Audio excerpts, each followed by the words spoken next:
pulang dari kuliah atau kerja, pinginnya refreshing, buka sosial media, dan yang muncul adalah segala hal keburukan tentang politik. Mau buka Instagram, mau buka Twitter, mau buka apapun media sosial, itu semuanya selalu ada informasi tentang betapa buruknya negara kita dan gimana urgentnya kondisi politik dunia ini. Itulah gitu ya kenyataan di negara kita, dan itulah kenyataan dimana kita kalau mau ngurus barang hilang harus nyogok, mau ngurus terkait program kesehatan juga ditolak di sana sini, mau ngurus pajak apalagi gitu ya, lebih sulit lagi gitu dengan program yang seperti itu. Dan ini semua salah siapa? Salah politisi. Nah, kenapa kok saya bilang ini salah politisi? Kita perlu tahu dulu gitu, apa yang dimaksud dengan politik dan siapa itu para politisi. Bagaimana politik itu bekerja, juga apakah mungkin gitu ya kita orang bukan siapa-siapa, orang sipil bisa berpolitik.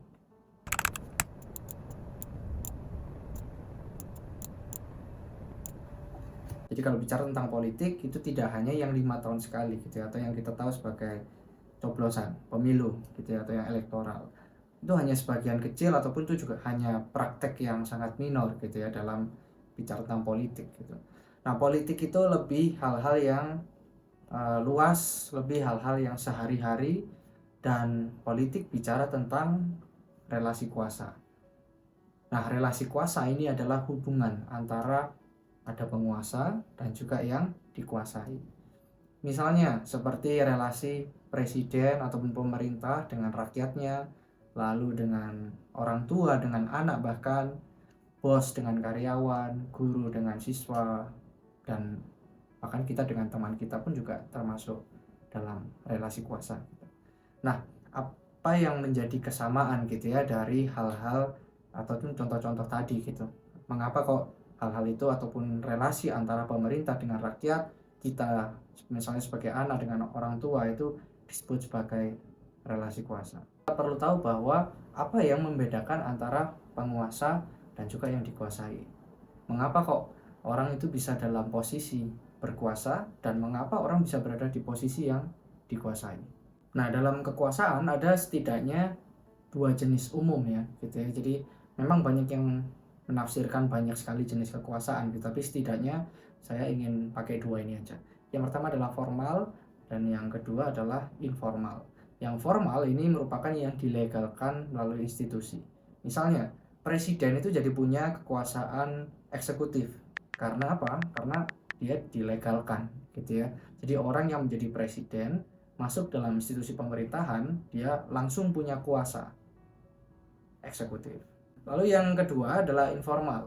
Nah, informal itu bicara tentang bagaimana kekuasaan itu ada tapi tidak secara formal ataupun legal. Nah, itu biasanya muncul dalam misalnya sosial, ekonomi, gitu ya, budaya. Nah, dari dua jenis tadi kita jadi bisa melihat gitu ya, kenapa kok orang kaya itu dapat perlakuan khusus? Kenapa kok pejabat itu dapat akses yang lebih mudah, lebih cepat dibandingkan orang yang mungkin tidak kaya gitu, dibandingkan dengan orang yang mungkin tidak punya jabatan apapun atau ya warga sipil biasa gitu. Nah, dari sinilah kelihatan bahwa ada gap antara orang yang kaya dengan yang miskin, antara pejabat dan juga sipil gitu ya, warga sipil atau masyarakat biasa, orang biasa. Nah, perbedaannya ada di mana gitu ya? Perbedaan ataupun gapnya itu ada di mana ya? Ada dalam statusnya. Jadi status sebagai pejabat, status sebagai orang kaya, status sebagai orang miskin, status sebagai warga biasa, itu yang membedakan antara siapa yang berkuasa dan siapa yang dikuasai. Nah, pertanyaannya kan, kalau orang sudah punya status yang lebih rendah gitu ya, apakah dia bisa menjadi penguasa? Ataupun ketika ia punya status yang sangat-sangat rendah sekali, minim sekali, apakah dia selamanya layak untuk dikuasai itu, ataupun tidak bisa keluar dari status dikuasai itu? Nah, dari sini kita perlu tahu dulu apa yang menjadi kepemilikan status kita dan faktor-faktor apa gitu yang mempengaruhi status kita ini. Nah, saya ingin ngajak kita untuk sama-sama berimajinasi gitu ya, membayangkan jika kita dalam satu ruangan, di mana di ruangan itu ada seorang presiden, ada juga konglomerat di sana, ada pemuka agama, ada pejabat militer, dan ada karyawan yang kerja di sana. Menurut teman-teman, siapa yang paling mungkin jadi penguasa di sana? Atau siapa yang paling berkuasa di ruangan itu? Apakah itu presiden? Apakah itu militer? Apakah itu konglomeratnya justru? Nah, memang orang-orang tadi itu sangat mungkin untuk berkuasa di sana karena seperti yang kita tadi bilang ya, mereka punya status yang lebih tinggi. Itu dari kepemilikan status ini ya, kita karyawan yang ada di sana mungkin bukan siapa-siapa gitu, ataupun mungkin tidak punya kesempatan sama sekali untuk berkuasa di ruangan itu. Tapi sabar dulu. Jadi yang terpenting sebenarnya bukan siapa yang berkuasa di sana gitu ya yang jadi dasar. Tapi ketika dia berkuasa, dia menggunakan kekuasaannya seperti apa. Disinilah kita melihat bahwa kekuasaan ataupun hasrat untuk berkuasa itu didasari dari kepentingan gitu, atau interest. Nah, setiap manusia punya interest gitu ya, punya keinginannya, punya kepentingannya. Maka ketika berada di ruangan itu, bayangin semua orang yang ada di dalam ruangan itu punya interest gitu ya, punya kepentingannya masing-masing. Dan ruangan itu jadi arena konflik of interest gitu. Jadi di dalam ruangan itu masing-masing punya kepentingan, dan kepentingannya itu didorong ataupun dipenuhi melalui status yang mereka punya. Nah, status yang mereka punya ini bayangin seperti senjata atau tembak gitu ya. Jadi merupakan sebuah senjata atau alat yang digunakan untuk memenuhi kepentingannya masing-masing. Kalau pemerintah ataupun presiden di sana, kita bisa lihat presiden itu punya jabatan ya, jabatan sipilnya itu adalah senjatanya. Jadi panglima tertinggi gitu ya, seorang presiden. Konglomerat senjatanya apa? Senjatanya uang gitu. Militer senjata beneran gitu, senjata api. Nah, dari sana kita coba cek gitu ya, apa yang sebenarnya menjadi senjata dari seorang karyawan yang di sana, atau bahkan kita, apa yang kita miliki sehingga kita bisa bertempur di sana gitu. Kita bisa memperjuangkan apa yang kita ingini, apa yang menjadi interest kita, apa yang menjadi kepentingan kita, itu bisa dipenuhi melalui pertarungan di arena itu. Dan cara memenuhinya memang paling mudah adalah menjadi seorang penguasa. Maka gimana caranya kita bisa menang di pertempuran seperti itu?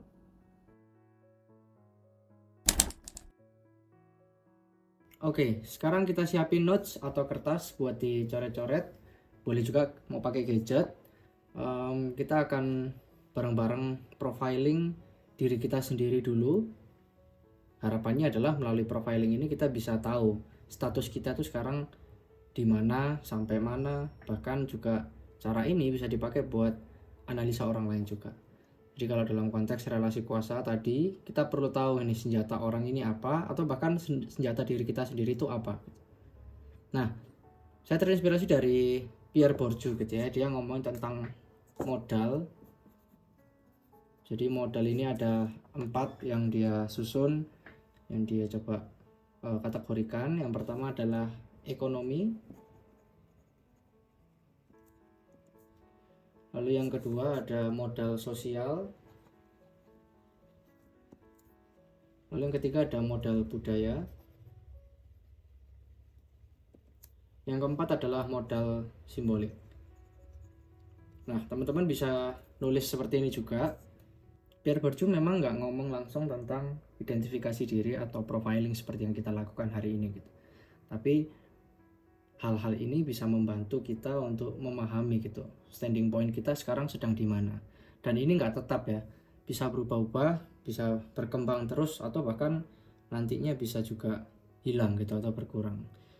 Nah, kita akan mulai dari ekonomi gitu ya. Jadi ekonomi ini tentang aset finansial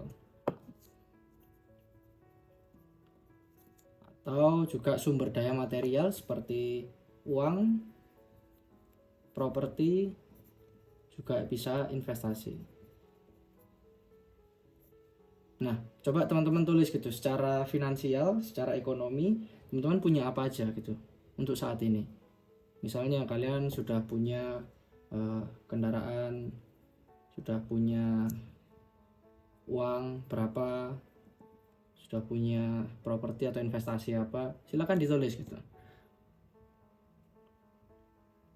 Oke, teman-teman bisa pause kalau misal lagi nulis. Kita akan langsung lanjut ke sosial gitu. Nah, kalau sosial itu bicara tentang jaringan atau koneksi sosial. Jadi ini jaringan atau koneksi sosial yang nantinya digunakan demi keuntungan. Contoh, kalian kenal pejabat gitu. Nah, pejabat ini siapa dan dia punya,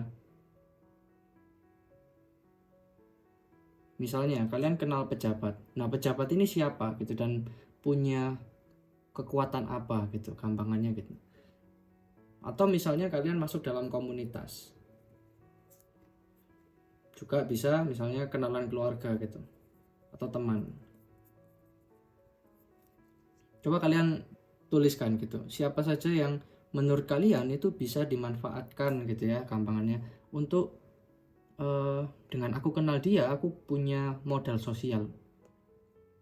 Dengan aku kenal dia, misalnya kalau aku kenal polisi, ya aku jadi lebih gampang gitu ngurus-ngurus hal terkait kepolisian.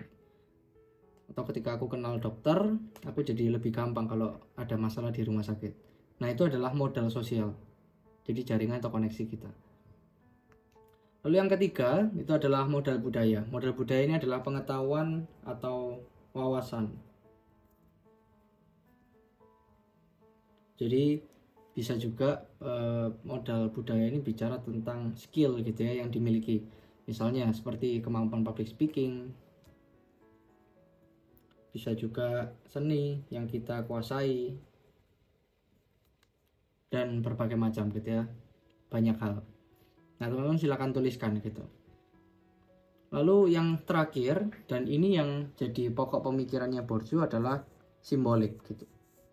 Nah, jadi modal simbolik ini adalah modal yang bergantung pada legitimasi sosial atau seperti reputasi yang diakui publik. Misalnya seperti teman-teman merupakan pemuka agama, gelar pendeta misalnya, ataupun ulama, itu simbolik gitu. Atau misalnya kalian jadi manajer gitu, itu gelar simbolik juga gitu. Jadi banyak hal yang bisa kita kategorikan sebagai simbol. Misalnya kita bicara tentang gelar sarjana. Nah, sarjana itu termasuk mana gitu? Apakah budaya, apakah simbolik, sosial kah, atau apa gitu? Memang secara dasar sarjana itu lebih masuk ke kapital budaya. Karena selama kita perkuliahan, selama kita mendapatkan gelar sarjana, yang berkembang di kita adalah bagian pengetahuan dan wawasan kita. Nah, tetapi ketika gelar sarjana itu dapat pengakuan dari orang lain, misalnya dengan kita lulus ada gelar sarjananya, kita lebih gampang cari kerja. Kita jadi lebih didengarkan oleh orang lain gitu. Seakan-akan kayak kita yang paling ahli gitu ya, dibandingkan orang yang tidak punya gelar sarjana. Maka itu sudah masuk ke kapital simbolik. Nah, dari sanalah kita bisa lihat gitu ya, betapa pentingnya kita punya kapital-kapital ataupun modal-modal ini. Dari sana kita juga bisa mengambil keputusan, misalnya dengan memanfaatkan apa yang kita punya. Gelar sarjana tadi lebih gampang gitu ya bagi mahasiswa. Ya, mari kita gunakan itu sebaik mungkin untuk meningkatkan kapital ekonomi kita, meningkatkan jaringan kita, meningkatkan pengetahuan kita juga pastinya, karena itu juga merupakan pengakuan publik ya. Kita manfaatkan gitu ya, kita pakai dalam misalnya bersuara, dalam menyampaikan pendapat, dalam juga berbagi kepada orang lain.